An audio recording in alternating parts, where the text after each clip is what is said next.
Alors, l'hôpital a déjà envoyé la lettre concernant la greffe.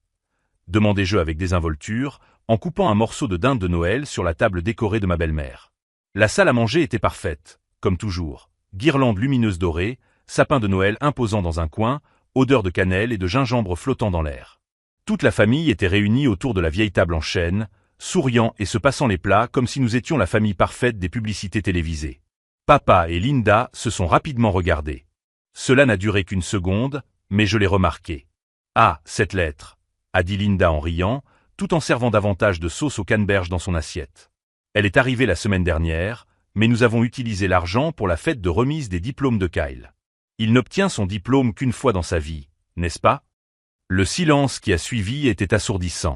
J'ai posé lentement ma fourchette, je l'ai regardé droit dans les yeux et j'ai dit d'une voix calme qui a tranché l'air comme du verre. « Alors vous ne savez toujours pas qui avait vraiment besoin de cette greffe. » Mon père a pâli. Linda s'est figée, la fourchette à mi-chemin de sa bouche.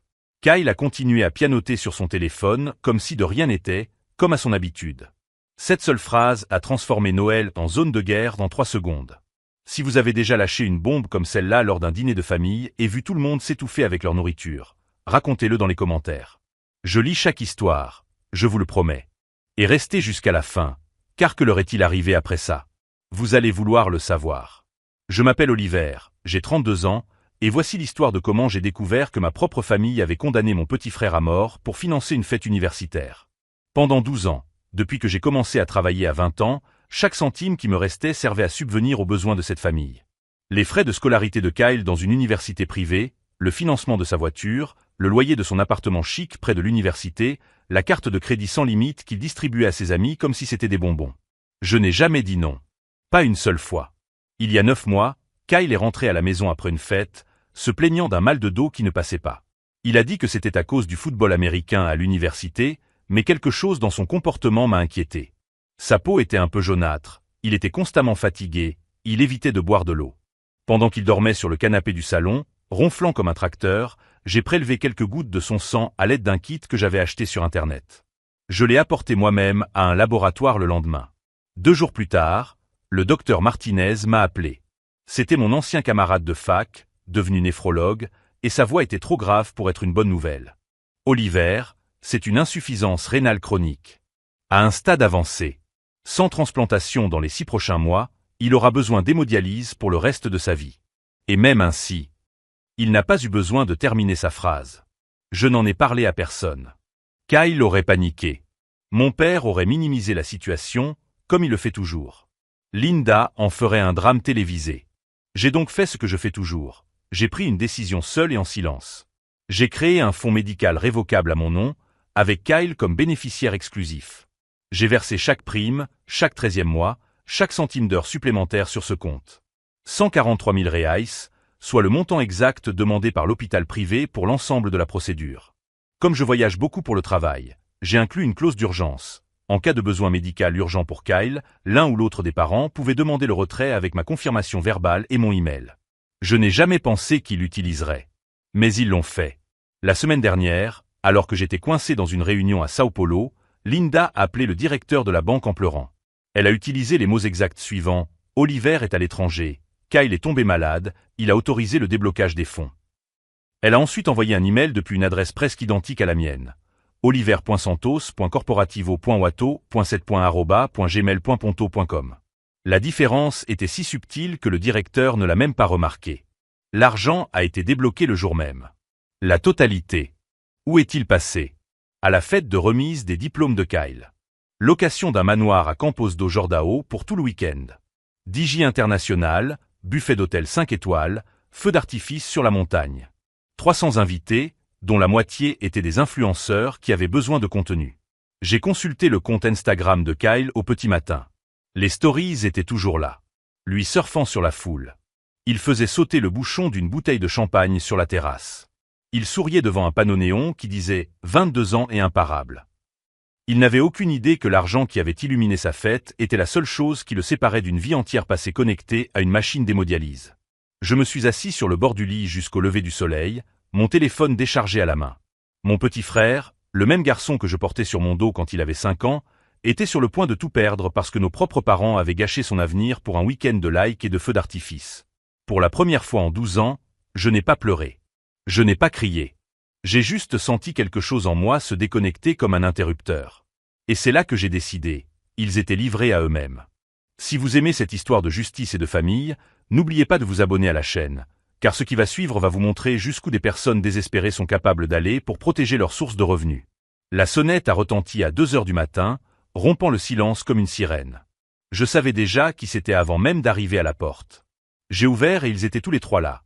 Le père, Linda et Kyle, empestant tous le dernier verre de whisky et la rage. Mais ce qu'ils ne savaient pas, c'est que j'avais passé les 6 dernières heures à préparer quelque chose qui allait changer nos vies à jamais. Linda a poussé la porte et a fait irruption dans mon salon, brandissant une épaisse pile de papier comme une arme. Elle n'a même pas pris le temps de me saluer. « Tu as annulé toutes les cartes supplémentaires de Kyle, n'est-ce pas ?» a-t-elle sifflé en jetant les relevés sur la table basse. L'American Express est refusé partout. Hier, il n'a même pas pu payer son essence. Papa est entré juste derrière, marchant lourdement. Le financement de la BMW a été refusé par la banque. La société de remorquage a déjà laissé un avis sur la porte. 48 heures, Oliver. 48 heures. Je fermai doucement la porte et m'adossai contre elle. Pour la première fois de ma vie, je ne tremblais pas. Kyle resta immobile dans l'entrée, son sweatshirt à moitié ouvert, les yeux rouges. Il semblait plus petit que dans mes souvenirs. Mec, la direction de l'immeuble a collé un avis d'expulsion de 10 jours sur la porte de l'appartement ce matin. Mes collègues sont en panique. Je vais me retrouver sans logement. Linda a continué, la voix de plus en plus forte. Tu as une idée de l'humiliation que cela représente? Ses amis bombardent son téléphone de questions pour savoir pourquoi sa carte a été bloquée. Il a 22 ans, ce n'est pas un étudiant fauché. C'est embarrassant. Papa a pointé son doigt dans ma direction. Tu ne peux pas tout simplement tout couper quand tu es contrarié. Cette famille fonctionne grâce à ce que tu lui apportes. Ça a toujours été comme ça. Si tu t'arrêtes, nous nous arrêtons tous. C'est le deal. Kyle est finalement entré, se frottant la nuque. Allez, mec. Il suffit de tout reconnecter. J'ai un contrat publicitaire qui arrive la semaine prochaine. 2 semaines maximum, je te rembourserai. Je les ai regardés tour à tour. 12 années d'excuses, de chantage émotionnel et de virements d'urgence au petit matin ont défilé dans ma tête comme un film en accéléré. Les milliers de dollars que j'ai envoyés à 3 heures du matin à Kyle pour qu'il sauve les apparences. Les vols que j'ai annulés pour payer son loyer. Les anniversaires, les Noëls et les remises de diplômes que j'ai financés en travaillant 2 fois plus. J'ai pris une profonde inspiration. Non. Le mot est resté suspendu dans l'air comme un coup de feu. La bouche de Linda s'est littéralement ouverte. Qu'est-ce que tu as dit? J'ai dit non. Plus 1 centime. Plus un paiement. Plus d'excuses. Le visage de mon père est devenu violet. Tu ne peux pas décider ça. Tu nous soutiens financièrement depuis l'âge de 20 ans. C'est ton rôle. Tu ne peux pas simplement disparaître. Mon rôle. J'ai ri, d'un rire sec et tranchant. Je ne suis pas un distributeur automatique de billets avec un pouls. Kyle a essayé de faire cette petite tête de chien battu qui marchait toujours quand nous étions enfants. Frère, s'il te plaît. J'ai des rendez-vous, des sponsors. Si j'arrive en ayant l'air fauché, c'est fini. Linda reprit les papiers et les étala comme des cartes à jouer. Regarde ces soldes. Regarde ce que tu as fait. Tu veux que ton petit frère se retrouve à la rue? Je ne touchais pas à la pile. Il a 22 ans. Il a un diplôme universitaire. Il n'a jamais eu à utiliser une voiture qu'il ne pouvait pas se payer, ni un appartement qu'il ne payait pas. Ce n'est plus mon problème. Papa s'est approché, sa voix prenant ce ton calme et effrayant qu'il utilisait quand j'étais adolescent. Tu crois que ça s'arrête là? Tu crois qu'on va simplement te laisser détruire tout ce qu'on a construit? Linda a coupé la conversation, les yeux plissés jusqu'à devenir des fentes. Tu as 24 heures pour annuler toutes les résiliations. Carte de crédit, financement de la voiture, loyer. Tout. Où tu découvriras exactement jusqu'où nous sommes prêts à aller pour protéger cette famille. Cole resta là, les yeux fixés au sol, transférant son poids d'un pied à l'autre, attendant que je cède comme d'habitude. Je passai devant eux, ouvris la porte d'entrée et restai là, immobile. Les 24 heures commencent maintenant. Sortez. Ils ne bougèrent pas pendant une seconde, comme s'ils attendaient la chute de la blague. Quand ils comprirent qu'il n'y en aurait pas, Linda rassembla les papiers en marmonnant quelque chose de venimeux entre ses dents. Papa me lança un regard qui aurait pu faire fondre de l'acier. Kyle hésita plus longtemps, puis sortit en traînant les pieds derrière eux. La porte se referma. Je l'ai verrouillée, j'ai tiré la chaîne et, pour la première fois depuis 10 ans, la maison est devenue complètement silencieuse. Je suis resté là, dans le couloir sombre, le cœur battant à tout rompre, attendant que la culpabilité m'écrase comme d'habitude. Mais elle n'est pas venue. Une épaisse enveloppe en papier Kraft m'attendait sur le pas de la porte quand je suis rentré du travail. Sans timbre, sans expéditeur, juste mon nom tapé en gras. Je l'ai emporté à l'intérieur, je l'ai ouvert lentement et j'ai senti le sol se dérober sous mes pieds. Demande de nomination d'un curateur pour Oliver Santos, déposée par Alberto Santos et Linda Santos, requérant. La lettre de leur avocat, Ricardo H. Langford, ne comptait que 4 paragraphes, mais chacun d'eux m'a frappé comme un coup de poing. Paragraphe 1. J'avais brusquement et sans justification cessé tout soutien financier à ma famille. Paragraphe 2. J'avais montré des signes de grave instabilité mentale, notamment un comportement d'isolement et une hostilité irrationnelle. Paragraphe 3. Je représentais un risque imminent de dilapidation de mon patrimoine substantiel et un danger pour mon propre bien-être. Paragraphe 4. Si je signais l'accord de tutelle volontaire ci-joint, il limiterait la procédure à la seule supervision financière. Sinon, il demanderait la tutelle totale de ma personne et de mon patrimoine, y compris le droit de me faire évaluer par un psychiatre et de contrôler toutes les décisions médicales. L'accord pré-rempli était joint en annexe. La ligne de ma signature était déjà marquée d'une petite flèche bleue. J'ai lu l'ensemble du dossier 3 fois, les mains tremblant de plus en plus à chaque page. Ils avaient des témoignages de voisins affirmant que je sortais rarement de chez moi. Une copie de mon rapport de solvabilité montrant que j'avais réglé toutes les factures communes et supprimé tous les utilisateurs autorisés. Des captures d'écran de messages que j'avais envoyés à Kyle pour lui dire de trouver un emploi. Une note de la thérapeute de Linda, une personne dont je n'avais jamais entendu parler, affirmant qu'elle craignait pour ma sécurité parce que j'étais devenu froid et inaccessible. Ils ont même joint un projet d'ordonnance d'urgence ex parte demandant à un juge de geler tous les comptes à mon nom jusqu'à ce qu'une audience puisse être fixée. J'ai appelé la seule personne que je connaissais qui n'hésiterait pas à le faire, Claire Donovan, l'avocate à qui j'avais fait appel une fois pour un contrat de travail. Elle a répondu à la 2e sonnerie. « Oliver, calme-toi. Envoie-moi tout ça tout de suite. » 20 minutes plus tard, elle m'a rappelé. Il dépose une requête en vertu de l'article 1 du chapitre 35A. La loi de Sao Paulo autorise la famille à demander la mise sous tutelle si elle parvient à prouver l'incompétence ou un préjudice imminent. L'accord volontaire est un piège. Si vous le signez, vous leur donnez le contrôle total de votre argent et de votre liberté. Si vous vous défendez, ils vont demander une audience d'urgence et demander au greffier de nommer immédiatement un tuteur provisoire. Parfois le jour même. Je l'ai déjà vu se produire. Quelle est la solidité de leur dossier actuellement? Faible. Mais les greffiers accordent tout le temps des ordonnances provisoires avec peu de preuves, surtout si le demandeur pleure au tribunal. Nous devons agir rapidement. Elle m'a dit de rassembler tous les relevés bancaires, toutes les conversations par messagerie, toutes les preuves que j'étais parfaitement compétent et que c'était eux qui avaient vidé un fonds médical. Elle m'a également dit de m'attendre à ce que les choses tournent mal. Ce soir-là, je me suis assis à la table de la cuisine, entouré de dossiers, à numériser des documents jusqu'au lever du soleil. Chaque fois que j'ai pensé à signer juste pour que ça s'arrête, j'ai imaginé Kyle ouvrant une autre bouteille de champagne qu'il n'avait pas payée. Et la nausée est passée. Le matin, j'avais un plan. Je n'allais rien signer. Je n'allais pas supplier. Et je n'allais certainement pas les laisser m'enfermer pour continuer à faire rouler la machine à sous. J'ai scellé ma propre enveloppe, plus épaisse que la leur, adressée à Ricardo H. Langford, et je l'ai mise à la poste.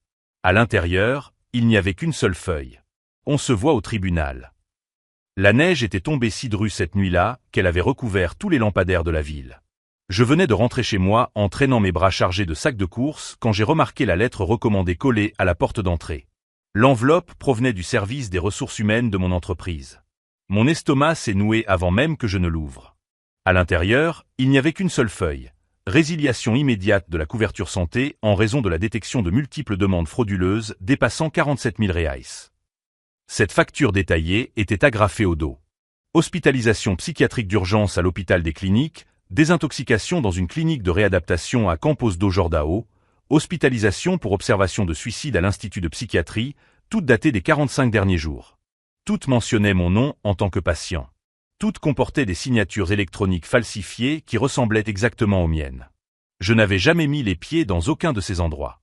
Mais ce qu'ils ne savaient pas, c'est que j'avais passé les 6 dernières heures à préparer quelque chose qui allait changer nos vies à jamais. Car pendant qu'ils jouaient à la guerre psychologique, je construisais un dossier qui ne laisserait aucun d'entre eux debout.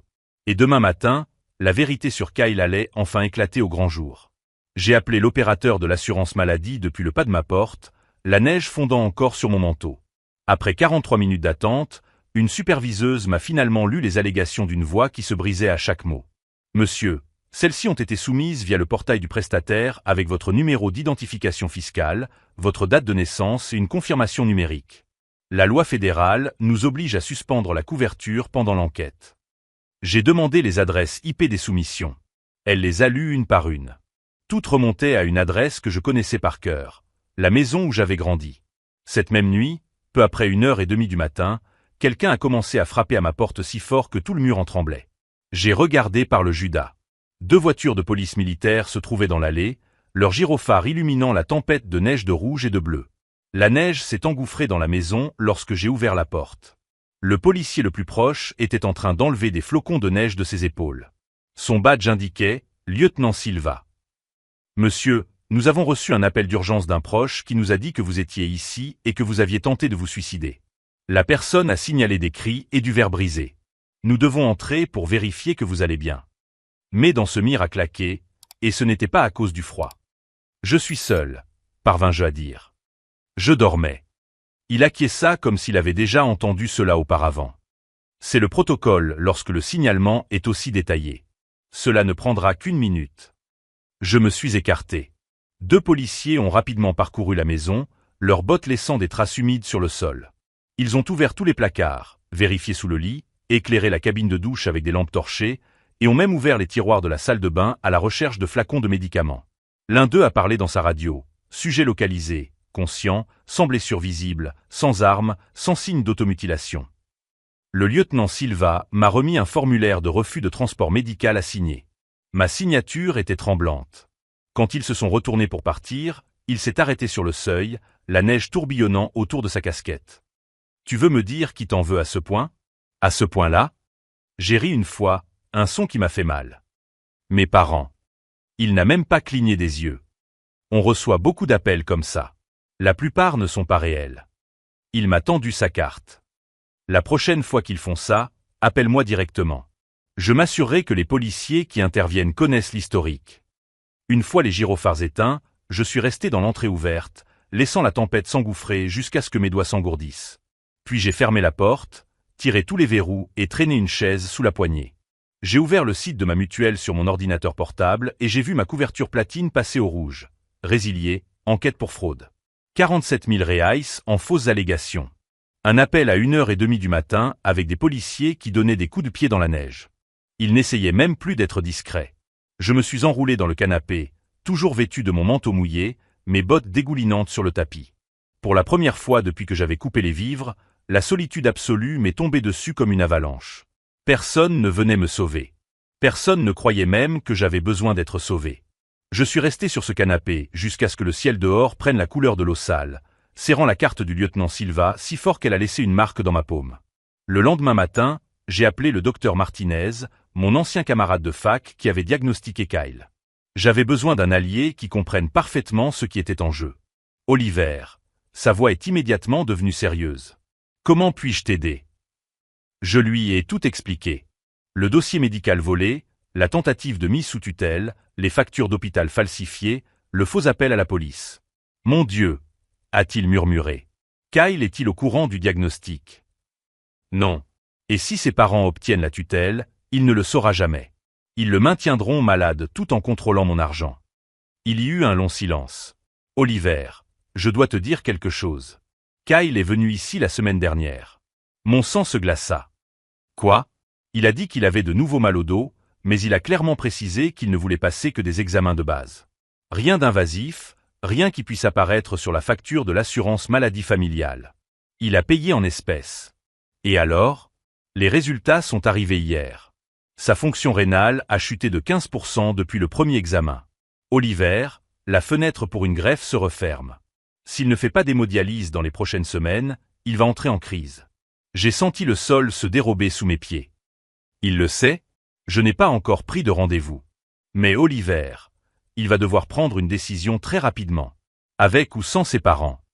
J'ai raccroché et j'ai regardé le téléphone pendant 20 minutes. Kyle était littéralement en train de mourir tandis que ses parents utilisaient l'argent qui pourrait lui sauver la vie comme moyen de chantage pour me contrôler. Et le pire, c'est qu'ils ne le savaient même pas. Cet après-midi-là, Claire m'a appelé avec des nouvelles qui m'ont retourné l'estomac. Ils ont avancé l'audience à la semaine prochaine. Ricardo Langford a demandé une procédure d'urgence, affirmant que tu représentes un danger imminent pour toi-même et pour ta famille. Sur quelle base? Des rapports de police faisant état de tentatives de suicide, des factures médicales indiquant de multiples hospitalisations psychiatriques, et maintenant. Oliver, assieds-toi. Ils ont joint un rapport psychiatrique indiquant que tu es en pleine crise psychotique avec des idées suicidaires et des tendances violentes. De quel psychiatre? Le docteur Roberto Mendes. Il dit avoir examiné la semaine dernière. Je n'ai jamais vu cet homme de ma vie. Je sais. Mais le rapport porte sa signature, Oliver. Et il demande au juge d'autoriser une hospitalisation d'office immédiate. Hospitalisation d'office. Ces mots résonnaient dans ma tête comme un glas funèbre. Combien de temps avons-nous? 6 jours. Et Oliver, il y a plus. Ils ont obtenu une ordonnance provisoire gelant vos principaux comptes. Tu n'as accès qu'à 5000 reais jusqu'à l'audience. 5000 reais. Pas assez pour payer Claire plus d'une semaine. Après avoir accroché, je me suis assis à la table de la cuisine, entouré des mêmes dossiers, mais avec une urgence différente qui me brûlait la poitrine. Il ne s'agissait plus de défendre mon argent ou ma liberté. Kyle avait quelques semaines. Peut-être moins. Et tandis que le compte à rebours vers sa faillite rénale tournait, nos parents utilisaient sa seule chance de survie comme monnaie d'échange dans un jeu qu'ils avaient déjà perdu. C'est là, à cette table, à 3 heures de l'après-midi d'un mardi glacial, que j'ai cessé de me défendre et que j'ai commencé à attaquer. J'ai pris le téléphone et composé un numéro que j'avais enregistré 9 mois auparavant, mais que je n'avais jamais eu le courage d'utiliser. Ministère public fédéral, Dr Lucas Ferreira. Dr Ferreira, je m'appelle Oliver Santos. J'ai des preuves d'un réseau de fraude médicale, de falsification de documents fédéraux et de tentatives d'enlèvement par le biais du système judiciaire. Et j'ai besoin de votre aide avant que mon frère ne meure. La ligne est restée silencieuse pendant un moment. Monsieur Santos, pouvez-vous venir à mon bureau maintenant? Apportez tout ce que vous avez. En rassemblant chaque document, chaque impression, chaque enregistrement que j'avais collecté, j'ai senti quelque chose changer en moi. Ce n'était plus de la colère ou de la peur. C'était une détermination absolue. Ils voulaient la guerre, ils allaient la voir. Mais cette fois, je ne me battais pas seul. Et quand Kyle découvrirait la vérité sur sa maladie et sur l'argent qui aurait pu le sauver, il comprendrait exactement pourquoi notre famille ne serait plus jamais la même. Il était 17h47 lorsque je suis sorti de chez moi avec 3 dossiers sous le bras et une certitude cristalline dans l'esprit. Dans une semaine, soit je serais interné de force dans une clinique psychiatrique, soit il serait traduit devant la justice fédérale. Il n'y avait pas de demi-mesure. Il n'y avait plus de retour en arrière possible. La guerre avait officiellement commencé, et j'avais exactement 144 heures pour gagner ou tout perdre à jamais. Le bureau du docteur Lucas Ferreira au ministère public fédéral occupait le 12e étage d'un immeuble de verre dans le centre-ville. Des murs recouverts de codes juridiques, un bureau en acajou couvert de dossiers ouverts et l'odeur caractéristique d'un café fort refroidi depuis des heures. J'ai posé les 3 dossiers sur son bureau comme si je livrais les preuves d'un crime. Car c'était exactement ce que je faisais. Monsieur Santos, le docteur Ferreira ajusta ses lunettes et feuilleta rapidement les documents. C'est l'une des fraudes les plus élaborées que j'ai jamais vues. Falsification d'identité médicale, manipulation du système judiciaire, blanchiment d'argent déguisé en fête de famille. Il s'est arrêté sur une page en particulier. Ce rapport psychiatrique du docteur Roberto Mendes. Avez-vous réussi à retracer quand il a été rédigé? Hier après-midi, j'ai appelé son cabinet. La secrétaire a confirmé qu'il ne m'avait jamais reçu. Plus intéressant encore, j'ai découvert que Linda avait travaillé comme réceptionniste dans sa clinique il y a 2 ans. Le docteur Ferreira prit une note. Connexion directe. Et les faux rapports hospitaliers? J'ouvris mon 2e dossier. J'ai appelé chaque hôpital. Tous ont confirmé que je n'avais jamais été hospitalisé en psychiatrie. Mais voici la partie intéressante. Je fis glisser une impression sur la table. Les adresses IP des soumissions frauduleuses? Elles remontent toutes à la maison de mes parents. Même connexion Internet, même ordinateur. Une bêtise numérique, murmura-t-il en souriant pour la première fois. Et l'argent du fonds médical? Voici le virement. Je lui montrai les relevés bancaires. 143 000 reais retirés en une seule opération. Et ici, je tournai la page, voici où chaque centime a été dépensé. Location de la villa à Campos do Jordão, 80 000. Digi International, 22 000. Traiteur, 16 000. Feu d'artifice, 12 000. Le docteur Ferreira s'est arrêté d'écrire. Les feux d'artifice ont coûté 12 000 reais, des feux d'artifice personnalisés au-dessus de la montagne. Alors que mon frère n'a plus que quelques semaines avant de sombrer dans l'insuffisance rénale. Le silence dans la pièce devint pesant. Monsieur Santos, je vais être direct. Nous avons des éléments pour ouvrir immédiatement une enquête pour faux idéologiques, escroquerie, fraude procédurale et formation de bande. Mais vous devez comprendre, à partir du moment où nous déposerons plainte, il n'y aura plus de retour en arrière. Ils m'ont déjà fait interner une fois à tort grâce à un faux appel à la police. Ils essaient de me faire interner dans une clinique psychiatrique pour contrôler mon argent pendant que mon frère meurt. Docteur Ferreira, il n'y a pas de retour en arrière possible depuis Noël. Il acquiesça lentement. Je vais avoir besoin de témoignages complémentaires. Ce docteur Martinez qui a diagnostiqué votre frère serait-il disposé à témoigner? Oui. Et j'ai autre chose. J'ouvris le 3e dossier. Kyle a consulté le docteur Martinez la semaine dernière. De son propre chef, sans en parler à ses parents. Il a payé la consultation en espèces et a demandé la confidentialité totale. Pourquoi? Parce qu'il ressent des douleurs qu'il ne peut plus ignorer. Docteur Ferreira, Kyle ne sait pas qu'il est en train de mourir. Il ne sait pas que l'argent de sa fête était destiné à lui sauver la vie. Et nos parents feront tout pour qu'il ne le découvre jamais. Le docteur Ferreira s'est calé dans son fauteuil. Quel âge a votre frère? 22 ans. Il est majeur. Il a le droit légal de connaître son propre diagnostic médical. Il a pris le téléphone. Je vais demander une ordonnance judiciaire pour que le docteur Martinez informe Kyle directement de son état. Sans ingérence familiale. Mon cœur s'est emballé. Ils vont piquer une crise. C'est exactement ce que nous voulons. Les gens désespérés commettent des erreurs plus graves. Pendant que le docteur Ferreira rédigeait l'ordonnance, mon téléphone a vibré, signalant un message de Claire. Oliver, ils ont fait appel. Nous devons parler de toute urgence. Je suis arrivé à son bureau 40 minutes plus tard. Claire faisait les 100 pas, les cheveux en bataille, le visage tendu. Ils ont demandé un mandat de perquisition pour votre domicile, m'a-t-elle dit avant même que je m'assoie. Ils prétendent que vous cachez des preuves de projets d'automutilation et de violence familiale. Sur quelle base? Le témoignage d'une voisine qui dit vous avoir vu brûler des papiers dans votre jardin au petit matin. Un autre témoignage d'un employé de la Poste affirmant que vous avez reçu des colis suspects provenant de médecins. J'ai ri, un rire amer. La voisine doit être Madame Patterson. Elle rend visite à Linda religieusement depuis 2 semaines. Et les colis médicaux? Ce sont les résultats des examens de Kyle que le docteur Martinez m'a envoyés. Oliver, il y a plus.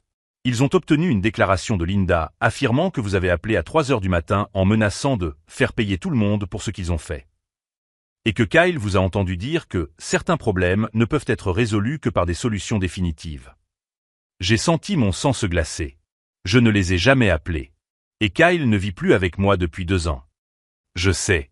Mais ils ont joint les relevés téléphoniques de l'opérateur. Des appels provenant de votre numéro vers leur domicile aux dates mentionnées. Impossible. J'ai pris mon téléphone portable et j'ai ouvert l'historique. Claire, regarde ça. Le jour où ils prétendent que j'ai appelé à 3 heures du matin, mon téléphone était connecté au réseau Wi-Fi de l'hôtel à Sao Paulo. J'ai les journaux de l'entreprise. Elle s'est arrêtée de marcher. Clonage de ligne. Ou spoofing. Il n'est pas difficile de falsifier le numéro d'origine d'un appel. Claire a pris son ordinateur portable. Je vais demander les données techniques complètes à l'opérateur. Mais Oliver, tant que nous n'aurons pas prouvé cela, le mandat de perquisition pourrait être autorisé. Quand? Peut-être demain. Je suis sorti du bureau de Claire avec une certitude absolue. Il ne cherchait plus seulement à me voler mon argent. Il cherchait à me détruire complètement. Ce soir-là, j'ai organisé tous les documents importants dans un dossier numérique crypté et j'en ai sauvegardé des copies sur 3 clouds différents. J'ai nettoyé la maison de tout ce qui pouvait être mal interprété. J'ai même jeté les médicaments périmés qui se trouvaient dans l'armoire de la salle de bain. À 23 heures, Kyle m'a appelé. Mec, sa voix était différente. Fatigué. Tu peux venir me chercher à l'hôpital? Mon estomac s'est noué. Quel hôpital? Les urgences d'Einstein. Je suis venu parce que mon mal de dos ne s'améliorait pas et... Mec, les médecins disent des choses bizarres à propos des analyses de sang. Le docteur Martinez avait exécuté l'ordonnance du tribunal. Kyle, reste là. J'arrive. Quand j'ai raccroché, j'ai compris que la guerre était entrée dans une nouvelle phase. Kyle allait enfin découvrir la vérité sur sa maladie. Et quand il découvrirait que l'argent destiné à la soigner avait été gaspillé dans une fête. Si vous suivez cette lutte pour la vie entre frères et parents manipulateurs, abonnez-vous à la chaîne, car ce qui s'est passé à l'hôpital cette nuit-là a tout changé pour toujours. J'ai pris les clés de la voiture en sachant que, dans quelques heures, Kyle saurait qu'il était en train de mourir. Et que notre propre famille avait préféré les feux d'artifice à sa vie. Le téléphone a sonné en chemin. C'était le docteur Ferreira. Oliver, l'ordonnance du tribunal a été exécutée. Votre frère vient d'être informé du diagnostic complet. De plus, nous l'avons informé du détournement des fonds médicaux. Comment a-t-il réagi? Une longue pause. Il a demandé à vous parler en personne. Il a dit qu'il avait des questions auxquelles vous seul pouviez répondre. J'ai accéléré dans les rues désertes de l'Aube. Kyle allait enfin tout savoir. Et quand il confronterait nos parents au sujet de l'argent volé à sa propre survie, la véritable guerre ne faisait que commencer. J'ai trouvé Kyle dans le couloir des urgences, assis sur une chaise en plastique bleu, les yeux fixés sur un papier froissé qu'il tenait dans ses mains.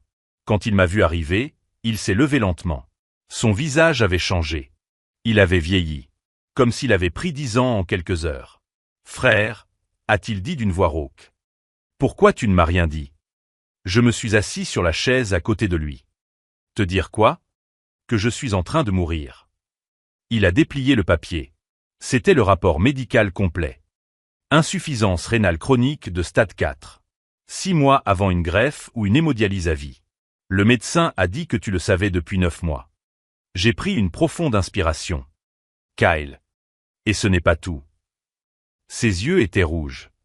Il m'a montré les documents du fonds médical. 143 000 reais. L'argent que tu avais mis de côté pour me sauver. L'argent que papa et Linda. Il s'interrompit, la voix brisée. Ont utilisé pour ma fête. Le silence pesait entre nous comme du plomb. Kyle, je ne voulais pas que tu la prennes comme ça. Il a ri, un son amer qui a coupé l'air. La prendre comment? Que notre famille a préféré les feux d'artifice à ma vie. Que pendant que je publiais sur Instagram en profitant de la fête la plus chère de ma vie, je gâchais ma seule chance de ne pas devenir invalide. Je lui ai pris l'épaule. On peut encore. Non, mon frère. La fenêtre est fermée. Il a agité le papier devant mon visage. 3 semaines. Peut-être un mois avant que je doive commencer l'hémodialyse 3 fois par semaine pour le reste de ma vie. À 22 ans. Nous sommes restés là en silence pendant 10 minutes, les infirmiers passant, le bip constant des appareils en arrière-plan. Jusqu'à ce que Kyle reprenne la parole. Où sont-ils? À la maison, j'imagine. Pourquoi? Kyle s'est levé, a plié le papier et l'a mis dans sa poche. Parce que j'ai besoin de leur demander quelque chose. Et tu viens avec moi. La maison était tout éclairée quand nous sommes arrivés. Papa et Linda étaient dans le salon en train de regarder Netflix comme si c'était un mardi comme les autres. Quand ils nous ont vus entrer, Linda a mis le film en pause. « Salut, les garçons. Comment ça s'est passé à l'hôpital? J'espère que ce n'était rien de grave. » Kyle a sorti le papier de sa poche et l'a jeté sur la table basse. « Lisez ça. » Papa a pris le rapport, ses yeux parcourant les lignes. Son expression passa progressivement de la curiosité à la confusion, puis à quelque chose qui s'apparentait à de la terreur. « Kyle, ça ne peut pas être vrai. » Stade 4. 6 mois pour une greffe. Un délai qui a expiré il y a 3 semaines. Kyle croisa les bras. Maintenant, expliquez-moi où sont passés les 143 000 reais que mon frère avait mis de côté pour me sauver. Linda pâlit. Kyle, chérie, nous ne savions pas. Vous ne saviez pas. Sa voix monta d'une octave. Vous avez pris l'argent d'un fonds médical et vous l'avez dépensé pour une fête. Comment pouviez-vous ne pas le savoir? Papa essaya de se lever. Mon fils, calme-toi. Nous pouvons régler ça. Comment? A crié Kyle. Comment allons-nous régler ça? Allez-vous me rendre mes reins fonctionnels? Allez-vous me rendre les 6 mois que nous avons perdus? C'est à ce moment-là que mon téléphone a sonné. C'était le docteur Ferreira. Oliver, vous devez venir au ministère public immédiatement. Nous avons des nouvelles. Quel genre de nouvelles? Le genre qui intéressera beaucoup votre famille. Amenez tout le monde. 1 heure plus tard, nous étions assis dans une salle de réunion au 12e étage du bâtiment du MPF. Le docteur Ferreira avait des piles de documents organisés sur la table comme une armée de papier. Monsieur Alberto, Madame Linda, commença-t-il formellement. Vous êtes officiellement accusé de fraude aggravée, de faux idéologiques, de formation de bandes criminelles et de tentatives de séquestration. Linda s'étouffa. Quoi? Le docteur Ferreira ouvrit le premier dossier. 47 000 reais en fausses factures médicales soumises à la caisse d'assurance maladie de Monsieur Oliver. Tout avec vos empreintes digitales sur l'ordinateur qui a effectué les soumissions. Papa tenta de parler. Le docteur Ferreira leva la main. De plus, falsification du rapport psychiatrique du docteur Roberto Mendes, qui, d'ailleurs, a confirmé que Madame Linda a travaillé dans sa clinique et avait accès aux tampons et aux papiers à en-tête. Nous avons les enregistrements des caméras de sécurité. Il ouvrit un autre dossier. Clonage de lignes téléphoniques pour passer de faux appels d'urgence.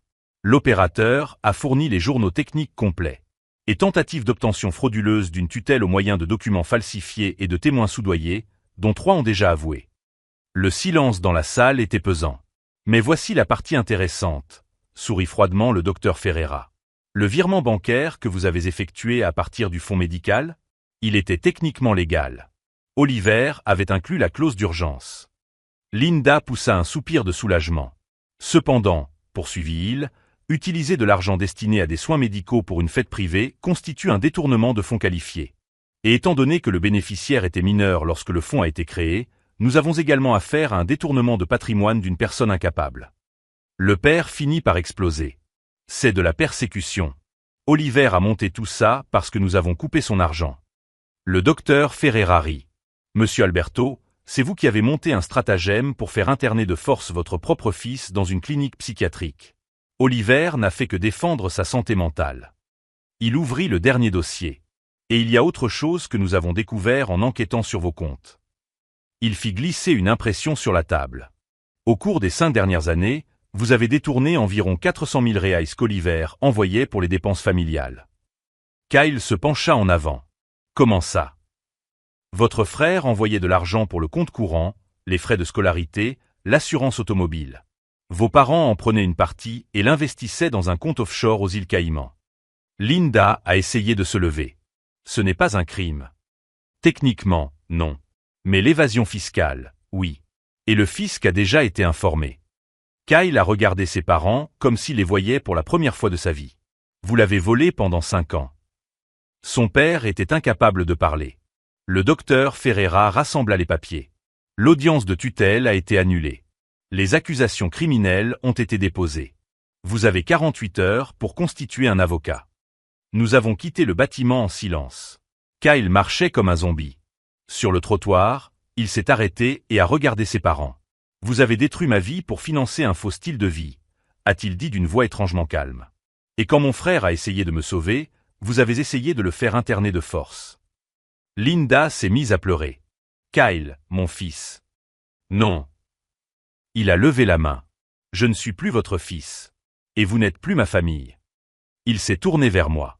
Oliver, je peux rester dans ton appartement aujourd'hui? Demain, je chercherai un petit logement.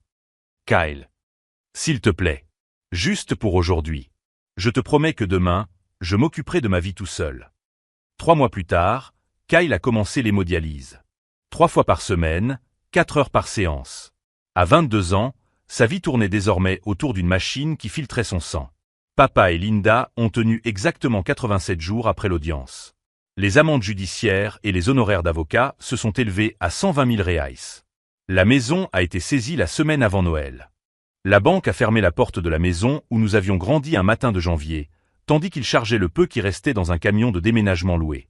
Je n'ai jamais répondu aux 53 messages vocaux qu'ils ont laissés. J'ai vendu l'appartement en mars et j'ai déménagé à Brasilia. Nouveau travail, nouvelle adresse, nouveau numéro que personne de mon ancienne vie n'avait. Kyle m'a suivi.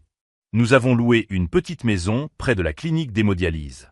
Il a trouvé un travail de designer indépendant qu'il pouvait exercer entre 2 séances. Le jour du premier anniversaire de son hémodialyse, nous étions assis sur la terrasse, admirant le coucher de soleil sur le district fédéral.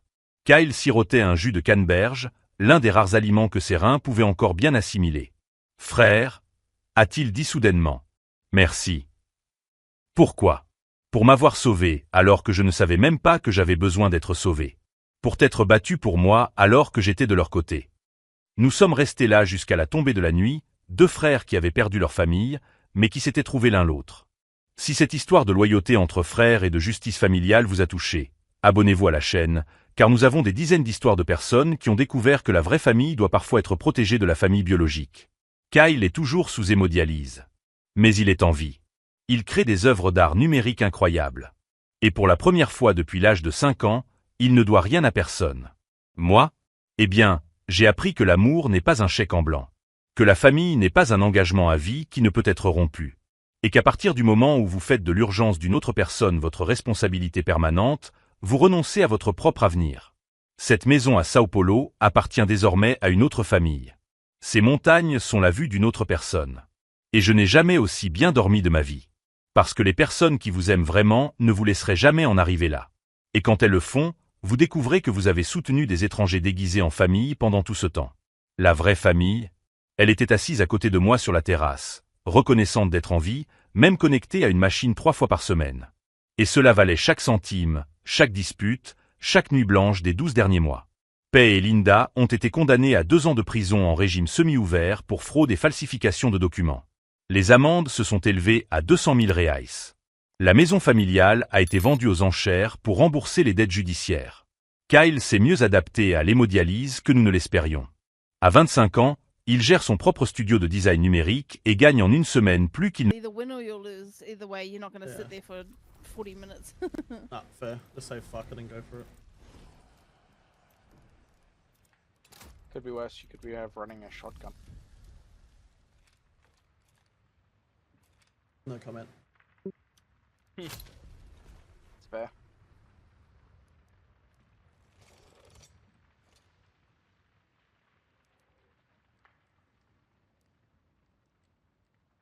And this is why I pre-set up hunters. See? Why? I got, I was gonna die a couple times tonight, so I just pre-set up a few hunters. Aw. And I don't set up anything unless I know I'm going to be running someone else's challenges.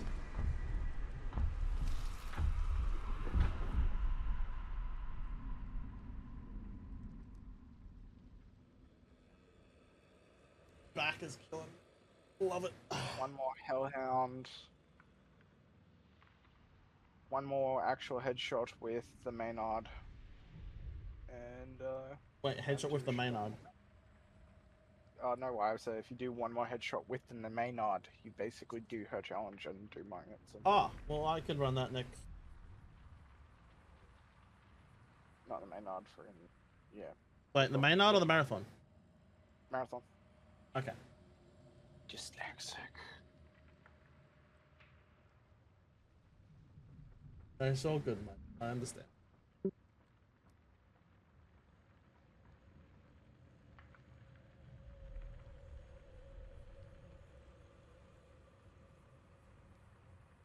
No, I did shit. Also, I don't like this fucking shotgun on this. This is like shit. Shit. I still don't know how that guy fucking didn't hit me the first time. Okay. I want to run something by you guys, and I think it's a brilliant idea. Uh-huh. I think it's an amazing idea. How expensive do you think a brand new TV is? Depends on the size and the brand. Like a just a What are you decent gonna use it size for? lounge room. Lounge watching room, things. you're looking at what, 65-inch? Yeah. If you're going for a, I don't know, a high cent, 1200. Yeah. So I need a new TV for my lounge room. We don't generally use the lounge room that often because we're moving into a new house in a couple weeks. Yeah.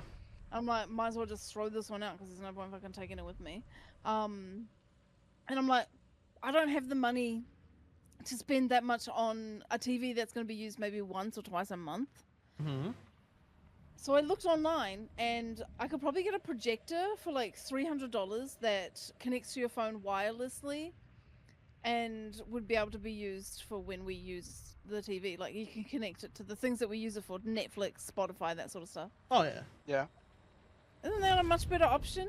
Well, yeah. Yeah, and then you're just looking at a speaker as well, because they don't have that great a speaker. The one that I was looking at had a pretty good speaker Okay. on it, Yeah. but It depends if you have the wall for it. Like if you actually have. Yeah, The the new proper- house does have a wall that we could use. Oh, Alright, as long as you got the excellent. wall, then yeah, that would be Yeah. worthwhile. Isn't that a Yeah. great idea? I am so Yeah. smart. Well, it's better, Ingenious. and then you can have what, a fucking 100-inch if you wanted to. Yeah, exactly. Ooh. I think someone would be Oh. dead. It definitely is a Mr. grower Hands, because is it that won't be you? it's definitely a shower as well. Excuse me, but if anything's 100 inches, it's definitely a shower as well as a grower. I'm sorry, if anything's Well, no. 100 inches, Like they're shows passing. out the back of their fucking house when they're walking. If down it's the a street. grower, you don't want to see what it would be like 101. If it's 100. 100 inches, they're passing out from blood loss before it even gets an inch extra. They'd have an enlarged heart from having to pump all of the extra blood around. So then they'd have an enlarged penis and heart.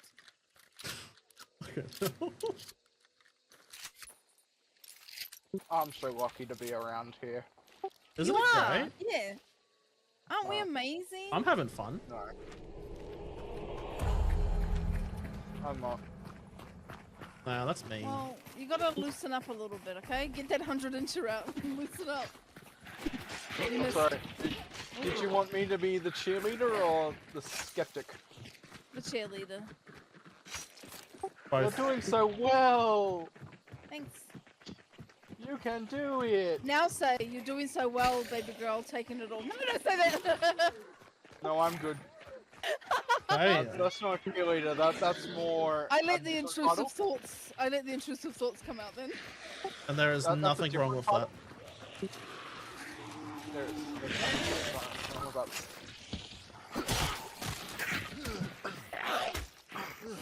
I am a terrible human being. No, I reckon you're fine. I've seen Hey, worse. true. The more you know, yeah, I know, right? Oh, yeah, like, hey, Vaz, how you doing, mate? Trust me, I've heard worse than you. So.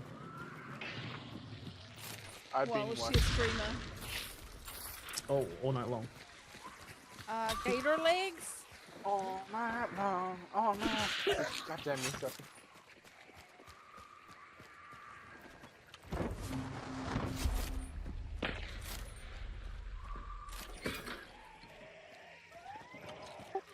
There's a lunchbox over here if anyone wants it.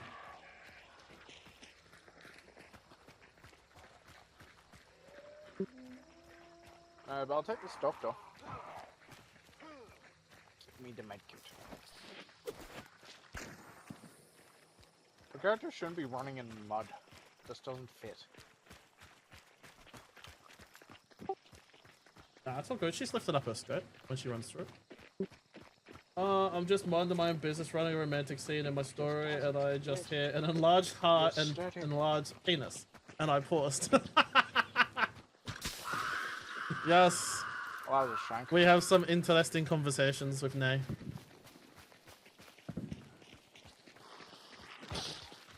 This is only the second time I've played with Nay, and this is what we talk about. Chaos. Oh. Yeah, this is only the second time I've actually played with Nay, and we're already having these type of conversations, which is fucking hilarious.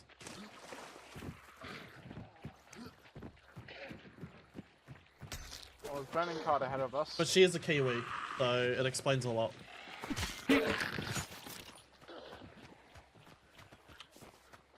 Money! Hey Raider, thank you for the hydrate. I have it in a second. Money! Oh shit. No, mama!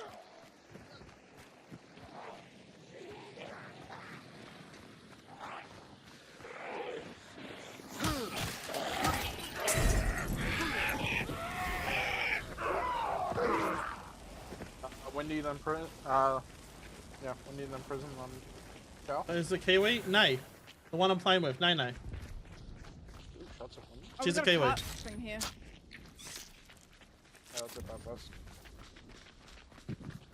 Oh, it's the magic cart. That's Shadow? helpful. Shadow? Where's Hangman? Hi, Crows.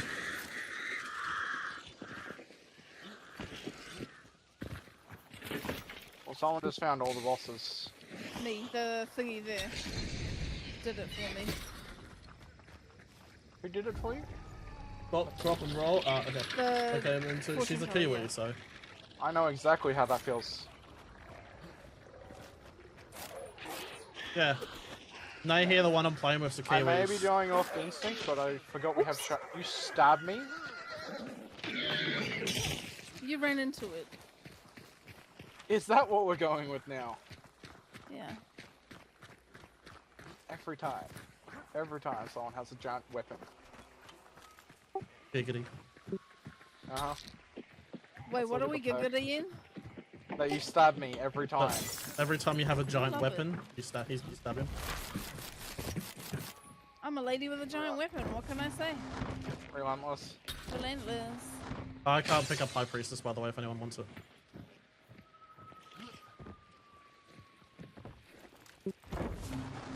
How you doing, Raina?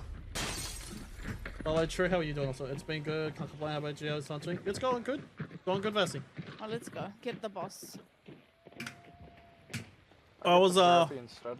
I was offered to No, run someone's already games getting the with one at Ray Swift, and though. Nay, so I was like, well, Should we go to Oh. fort? they I was gonna say, offered. should we go So I kill was like, Sleep I'm just gonna skip over Faz tonight because I'm not sure if Faz is gonna crash again. So I'm just skeptical on that. We should check this, has it? No blueprint? Alright, what are we doing? What's the game plan? I don't know. I'm just going. I'm gonna say fight boss, grab bounty, Okay. shoot people. Is that a good plan? Nay's And then we do obviously that thing what they going to do the in lady that room.